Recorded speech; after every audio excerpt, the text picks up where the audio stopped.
Hello বন্ধুরা, আজকে আলোচনা করব রয়্যাল এনফিল্ড গোয়ান 350 ক্লাসিক, যেটা খুব রিসেন্টলি লঞ্চ হয়েছে ইন্ডিয়ার বাজারে এবং বাংলাদেশের বাজারেও এই বাইকটি খুব দ্রুত চলে আসতেছে।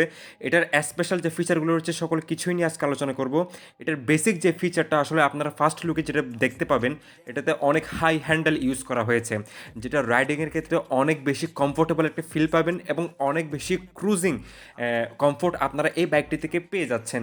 সো রাইডিংয়ের ক্ষেত্রে অনেক বেশি কমফোর্ট এটা থেকে পাচ্ছেন। আর এখানে অ্যাডজাস্টেবল ব্রেক লিভার এবং ক্লাস লিভার দুটোই আপনারা পেয়ে যাবেন, যেটা আপনাদের আঙ্গুল অনুযায়ী, আপনাদের হাতের আঙ্গুল অনুযায়ী এটা আপনি অ্যাডজাস্ট করে নিতে পারবেন। এটা বাইকার্সদের জন্য অনেক বেশি ইউজফুল একটা ফিচার।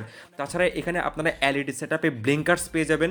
সম্পূর্ণ এলইডি সেট আপে আপনারা ব্লিঙ্কার্সের পাশাপাশি একটি এলইডি সেট আপের আপনারা ফ্রন্ট ল্যাম্প এবং ব্যাক টেইল ল্যাম্পও আপনারা পেয়ে যাবেন। এখানে যদি আপনাদেরকে দেখানোর চেষ্টা করি, উপরে আপনারা লো বিম এবং নিচে হাই বিম আপনারা পেয়ে যাচ্ছেন এবং রয়্যাল এনফিল্ডের ব্র্যান্ডিং আপনারা মাঝখানে পেয়ে যাবেন। আর এখানে যে পোর্শনটা দেখতে পাচ্ছেন, এটা সম্পূর্ণ ক্রোম ফিনিশিংয়ে রেখেছে কোম্পানি। এখন ট্যাঙ্কের দিকে আসলে আপনারা দেখতে পারবেন এখানে ডুয়েল টোন কালার ব্যবহার করা হয়েছে এবং এটি সম্পূর্ণ E20 সাপোর্ট করে, বেসিক্স ফেজ টু ইঞ্জিন। এখানে সম্পূর্ণ ব্ল্যাক কালারের একটি পোর্শন দেখতে পাচ্ছেন এবং সামনে ওয়াইন রেড কালারের একটা পোর্শন দেখতে পাচ্ছেন। রয়্যাল এনফিল্ডের 3D লোগো আপনারা এখানে দেখতে পাচ্ছেন। অনেক বেশি প্রিমিয়াম লুক এবং ডিআরএল আপনারা এলইডি সেটআপে পেয়ে যাবেন। তাছাড়া এখানে 41 মিলিমিটারের টেলিস্কোপিক সাসপেনশন ব্যবহার করা হয়েছে এবং গোয়ান ক্লাসিক 350 এখানে খুব সুন্দর করে স্টিকারিং করা রয়েছে। আর এই পোর্শনটা ব্ল্যাক ব্যবহার করা হয়েছে আর ইঞ্জিনটাও এখানে ব্ল্যাক কালারে ব্যবহার করা হয়েছে। আর এখানে যদি আপনারা দেখতে পারেন, এখানে যে সাইলেন্সার পাইপটা ব্যবহার করা হয়েছে, এটা বুলেট বাইকের মতো যথেষ্ট বড়সড় এবং লম্বা ব্যবহার করা হয়েছে। এটা অনেকটাই মানে লম্বা এবং সুন্দর শাইনি ব্যবহার করা হয়েছে। অনেক বেজি একটা সাউন্ড মোটামুটি আপনারা এই বাইকটি থেকে পেয়ে যাচ্ছেন। ওভারঅল এটার কালার থেকে শুরু করে সকল কিছুই কেমন লাগছে অবশ্যই আমাকে জানাবেন। বাইকটিতে আরেকটি আকর্ষণীয় বিষয় হচ্ছে এটার টায়ারের রিম। এটা নিয়ে আপনাদেরকে একটু কথা বলবো। এখানে খুব সুন্দর রিম কালার আপনারা দেখতে পাচ্ছেন, এটা নিয়ে ডিটেলসে বলবো। এটার আকর্ষণীয় বিষয় হচ্ছে এখানে ডাবল স্পোক ব্যবহার করা হয়েছে। ডাবল স্পোক ব্যবহার করার কারণে যে দেখতে যতটা প্রিমিয়াম লাগে ততটা আরও বেশি সুন্দর লাগে এবং এখানে মেরুন কালার একটা শেড দেখতে পাচ্ছেন। আর এখানে সামনে বাইবের ক্যালিপার ব্যবহার করা হয়েছে, 300 মিলিমিটার ডিস্ক ব্যবহার করা হয়েছে এবং রিফ্লেক্টর ব্যবহার করা হয়েছে। আর এখানে স্কাই ব্লু কালারের একটি কালার শেড দেওয়া হয়েছে, যেটা রাব করার পরেও এটা মানে উঠতেছে না। আর এখানে যে টায়ারটা ব্যবহার করা হয়েছে সম্পূর্ণ টিউবলেস টায়ার ব্যবহার করা হয়েছে। আর এই পোর্শনটা দেখতে এতটাই আই ক্যাচি লাগে, পার্সোনালি আমার অনেক বেশি ভালো লেগেছে। এটা অনেক সলিড একটা কালার কোয়ালিটি দেওয়া হয়েছে এখানে। আর এখানে টিউবলেস টায়ারের পাশাপাশি অন টিউব টায়ার প্রগ্রেস এখানে অ্যাড করা হয়েছে, মানে ভিতরে আবার টায়ার টিউবও ব্যবহার করা হয়েছে। এটা টিউবলেস টায়ার, আবার ভিতরে একটা টিউব কোয়ালিটি ব্যবহার করা হয়েছে। এটা সম্পূর্ণ নতুন একটা ডিজাইন এটাতে আসলে অ্যাড করা হয়েছে। আর 190 এবং 19 সেকশনের টায়ার এটাতে ব্যবহার করা হয়েছে সামনে। আর পেছনে যদি আসি, 130, 90 এবং 16 সেকশনের টায়ার ব্যবহার করা হয়েছে। সামনে ব্যবহার করা হয়েছে 19 সেকশনের রিম, পেছনে ব্যবহার করা হয়েছে 16 সেকশনের রিম, মানে সামনের রিমের চেয়ে পেছনের রিম 3 ইঞ্চি এখানে আপনারা ছোট পাচ্ছেন। যেহেতু এটি একটি ক্রুজার সেগমেন্টের বাইক, এটা ক্রুজিং কোয়ালিটির বাইক, 276 মিলিমিটারের পেছনের ডিস্ক ব্যবহার করা হয়েছে, ভাইবার ক্যালিপার ব্যবহার করা হয়েছে, সামনে 300 মিলিমিটারের ডিস্ক ব্যবহার করা হয়েছে। আর ডুয়েল চ্যানেল এবিএস আপনারা পেয়ে যাবেন। এটা আসলে এই পেছনের চাকাতেও আপনারা এটা পেয়ে যাবেন। এটা দেখতে আমার পার্সোনালি খুবই ভালো লাগতেছে। আপনাদের কেমন লাগতেছে আমাকে অবশ্যই কমেন্ট সেকশনে জানাতে ভুলবেন না। আর পেছনে যদি আসি, এই পোর্শনটা এরকমই দেখতে পেয়ে যাবেন। অনেক মানে সলিড, অনেক ভালো দেখতে লাগে, প্রিমিয়াম দেখতে লাগে। এখানে এলইডি ব্লিঙ্কার্স ব্যবহার করা হয়েছে, এলইডি ব্যাক টেইল ল্যাম্প ব্যবহার করা হয়েছে। আর তাছাড়া এখানে রয়্যাল এনফিল্ডের এখানে খুব সুন্দর ব্র্যান্ডিং করা আছে দেখতে পাচ্ছেন। এখানে আসলে নাম্বার প্লেট হোল্ডিং করে রাখা যাবে। আর এটা পেছনের মাড গার্ডের উপরে এই সেটআপটা রাখা হয়েছে। এখানে 3 টোন কালারের একটা বড় সড়ো এবং হোয়াইট, যেটা আগের ক্লাসিক 350 চেয়ে অনেকটা হোয়াইট এবং লং আপনারা এখানে মাড গার্ড পেয়ে যাবেন, যেটা অনেক ভালো একটা সাইট। আমার পার্সোনালি এটা ভালো লেগেছে এবং 3 টোন কালার অনেকটাই আই ক্যাচি লাগতেছে।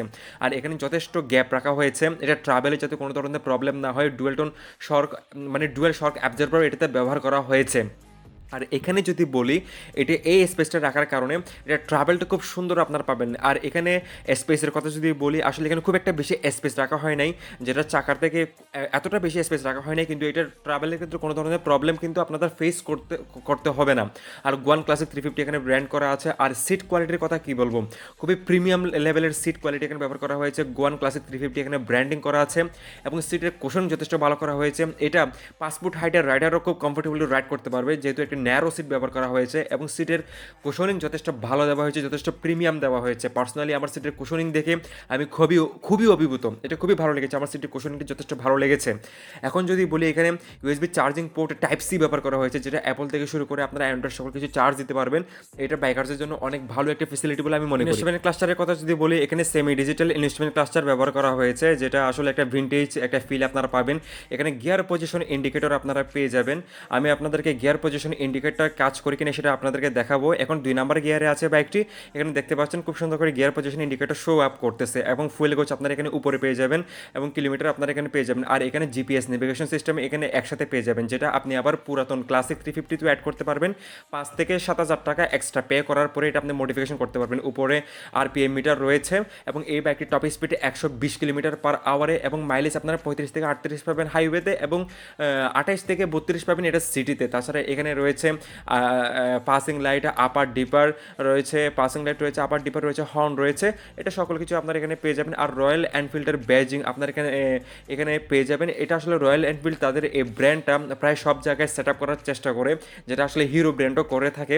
এটা অনেক ভালো লাগে আমার পার্সোনালি, এটা যেহেতু একটা ব্র্যান্ডের একটা বাইক। আর এখানে একটা জিনিস খেয়াল করবেন, ফুট রেস্ট সাধারণত মাঝখানেই থাকে বাইকের, কিন্তু এখানে আপনারা সামনে পেয়ে যাবেন, যেটা আপনারা অ্যাভেঞ্জার্স বাইকে চালাচ্ছেন এরকম একটা ফিলিংস আপনারা এই বাইকটি থেকে পেয়ে যাবেন। আর তাছাড়া হ্যান্ডেল বার তো আপ রয়েছে, যথেষ্ট উঁচু রয়েছে, এটা আপনারা অনেক কমফোর্টেবলি ক্রুজ করতে পারবেন, কোনো ধরনের ব্যাক পেইন কিচ্ছু হবে না, খুবই আরামপ্রদভাবে এটা রাইড করতে পারবেন। আর ইঞ্জিনের হেড আপনারা ব্ল্যাক কালারে পেয়ে যাচ্ছেন।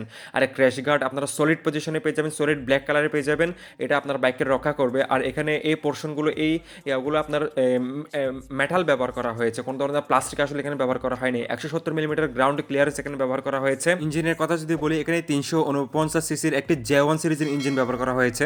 আর 349 সিসির ইঞ্জিনের BS6 ফেজ 2 এখানে 4 স্ট্রোক সিঙ্গেল সিলিন্ডার ইঞ্জিন ব্যবহার করা হয়েছে এবং পাওয়ার হিসেবে আপনারা পেয়ে যাবেন 22 PS এবং টর্ক পেয়ে যাবেন 27 নিউটন মিটার অফ টর্ক। এখানে আপনারা দেখতে পাচ্ছেন খুব সুন্দর সারি গার্ড ব্যবহার করা হয়েছে, যথেষ্ট প্রিমিয়াম লাগে, একটু ছোট ব্যবহার করা হয়েছে যাতে একটু কিউট লাগে এবং দেখতে অনেক বেশি সুন্দর লাগে আর কি, দেখতে একটু ইউনিকও লাগতেছে দেখতে। আর এখানে ফুট রেস্ট ব্যবহার করা হয়েছে, প্লেন ফুট রেস্ট, যথেষ্ট কমফোর্টেবল এখানে পা রাখতে পারবে, বা কোনো ধরনের পেইন পাবেন না, খুব ওয়াইড একটা ফুট রেস্ট এখানে ব্যবহার করা হয়েছে। এই বাইকটি আসলে বাংলাদেশের বাজারে খুব দ্রুত চলে আসবে এবং অ্যারাউন্ড 5 লাখের আশেপাশে এটার প্রাইস হবে এবং এটার প্রাইস হওয়াটা স্বাভাবিক, কারণ যথেষ্ট প্রিমিয়াম সব ফিচার এটাতে অ্যাড করা হয়েছে এবং এই বাইকটিতে 5 স্পিড গিয়ার বক্স ব্যবহার করা হয়েছে। ভিডিওটি কেমন লেগেছে অবশ্যই আমাকে জানাবেন এবং ভালো লাগলে সাবস্ক্রাইব করে পাশে থাকবেন। ধন্যবাদ সকলকে, ভালো থাকবেন, সুস্থ থাকবেন।